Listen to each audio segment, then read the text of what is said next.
Perkenalkan, nama saya Fitri Nur Hasanah. Di sini saya akan menjelaskan tentang prinsip-prinsip perkembangan. Nah, sebelum kita ke materi intinya, apa sih perkembangan itu? Nah, menurut Kasiran, perkembangan itu mengandung makna adanya permunculan hal-hal yang baru.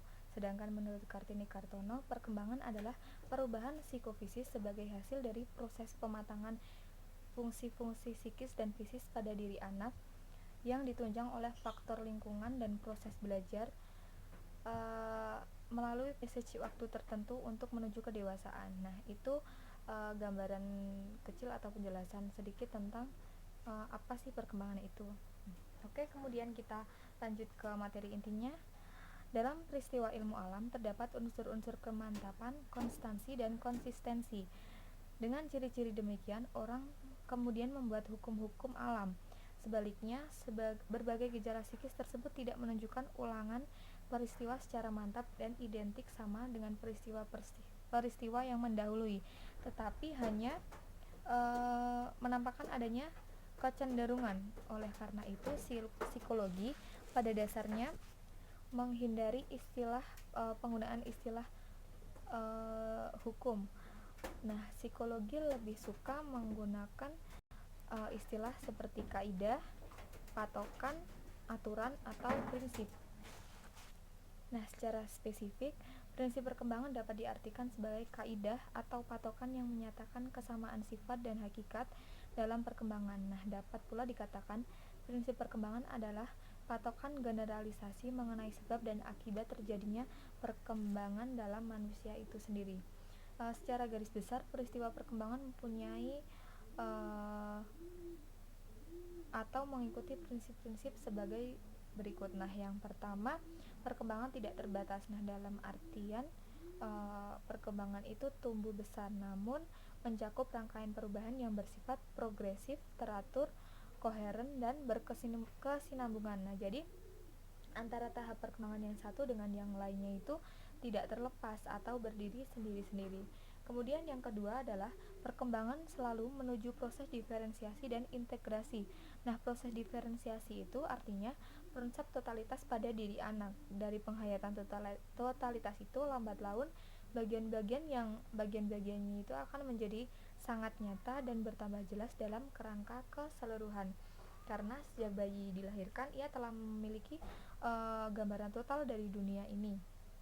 Tetapi gambaran tersebut masih bersifat samar-samar atau tidak jelas. Kemudian karena manusia merupakan totalitas atau kesatuan, ditemui kaitan eratnya perkembangan menjadi aspek fisik, motorik, mental, emosi, dan sosial. Nah, perhatian yang berlebihan dari satu segi akan mempengaruhi segi yang lainnya, karena dari satu dengan yang lainnya itu berkesinambungan atau saling berpengaruh.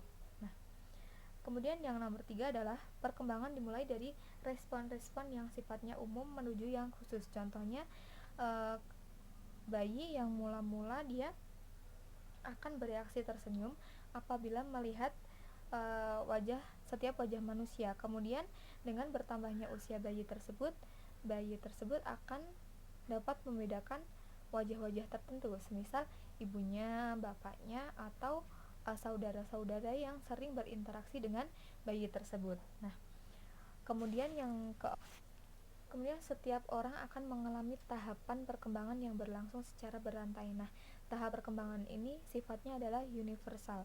Sebagai contoh, perkembangan anak yang normal akan berturut-turut, seperti dia memiringkan badan, terus telungkup, mengangkat kepala, duduk, dan merangkak. Kemudian dia akan menuju tahap ke berjalan. Nah, contoh lainnya perkembangan berbicara. Nah, sebelum dia berbicara dengan jelas, pastinya dia akan melalui tahap seperti mengoceh. Jadi apa yang dia akan utarakan itu masih samar-samar atau belum jelas, seperti itu. Kemudian para ahli mengemukakan bahwa masa tenang atau equilibrium ketika anak mudah diatur, penurut, dan masa disequilibrium atau tidak tenang. Ketika anak sukar diatur, mudah tersinggung dan gelisah.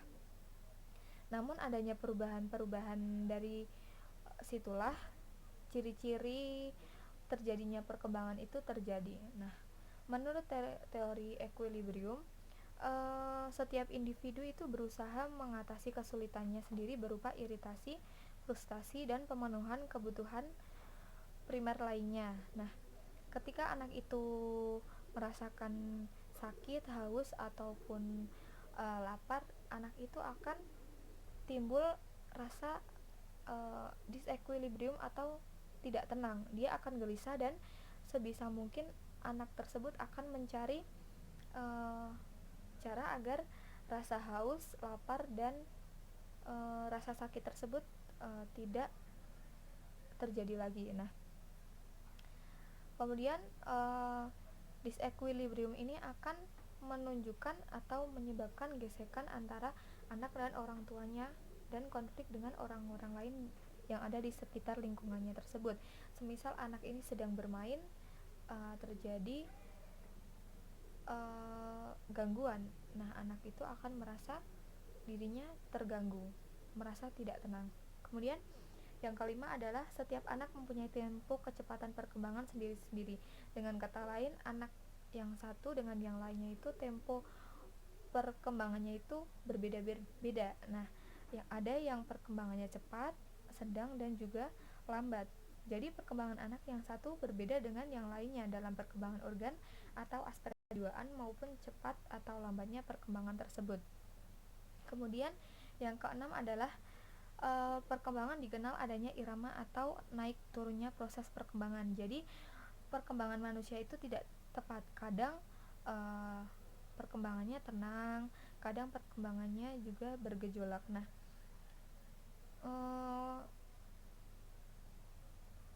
ketika seseorang merasa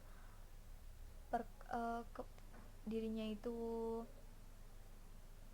tenang, dia akan merasa aman. Tetapi ketika dirinya merasa tergoncang, perkembangannya tergoncang, itu akan menyebabkan sesuatu baik dalam dirinya, baik dalam jiwanya, mentalnya, ataupun fisik itu sendiri.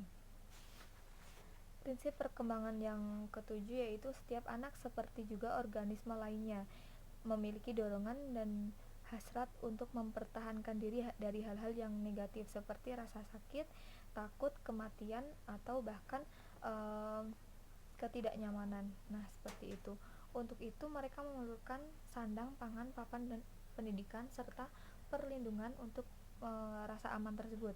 Nah, pada contohnya anak balita, dia memperlihatkan wujud pertahanan diri dapat berupa tangisan ketika lapar atau terikan yang disertai perlemparan batu ketika mendapat gangguan hewan atau orang di sekelilingnya. Contohnya anak yang sedang bermain dan ada seseorang atau saudaranya yang mengganggu. Anak tersebut akan merespon dengan cara, jika tidak suka, akan merespon dengan cara dia menangis dan melemparkan sesuatu terhadap si pengganggunya tersebut. Seperti itu. Kemudian yang kedelapan adalah dalam proses perkembangan terdapat masa peka. Nah, apa sih masa peka itu? Nah, masa peka itu adalah suatu masa dalam perkembangan anak saat suatu fungsi jasmani atau rohani dapat berkembang dengan cepat jika mendapat latihan yang baik dan kontinu. Nah, masa peka tersebut akan muncul atau cepat muncul jika anak tersebut diberi kebebasan untuk mengekspresikan apa yang dia rasakan. Kemudian tidak mungkin untuk diadakan latihan atau pendidikan secara klasikal. Nah, contohnya tata tertib di sekolah itu akan menimbulkan sanubari atau rasa peka anak tersebut akan muncul dengan sendirinya. Bagaimana dia akan merespon sesuatu yang ada di sekelilingnya tersebut.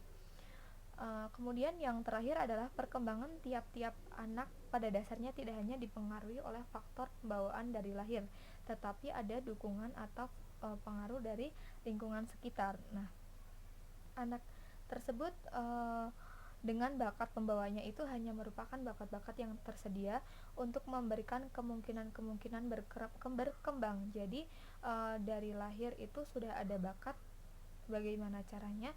bakat tersebut dikembangkan. Kemudian, agar bakat tersedia itu dapat berkembang dengan baik, diperlukan adanya suatu proses yang menjadi matang atau pemberian kesempatan kemungkinan berkembang dari alam sekitarnya, serta pemeliharaan yang kontinu dari manusia-manusia dewasa baik secara langsung maupun tidak langsung. Jadi, bagaimana caranya bakat-bakat tersebut berkembang dengan baik? Ya, salah satunya adalah dari lingkungan sekitar.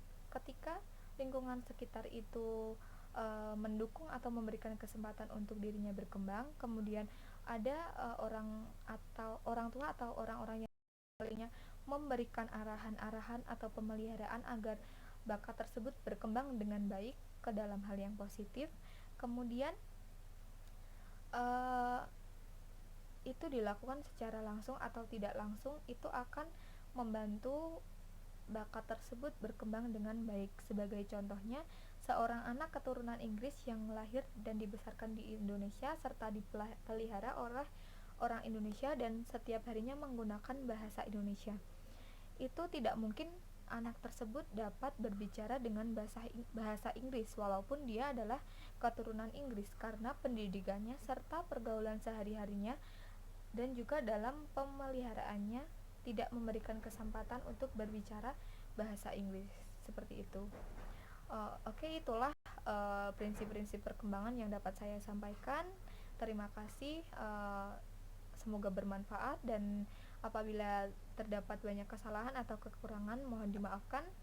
Sekian dari saya, terima kasih. Wassalamualaikum warahmatullahi wabarakatuh.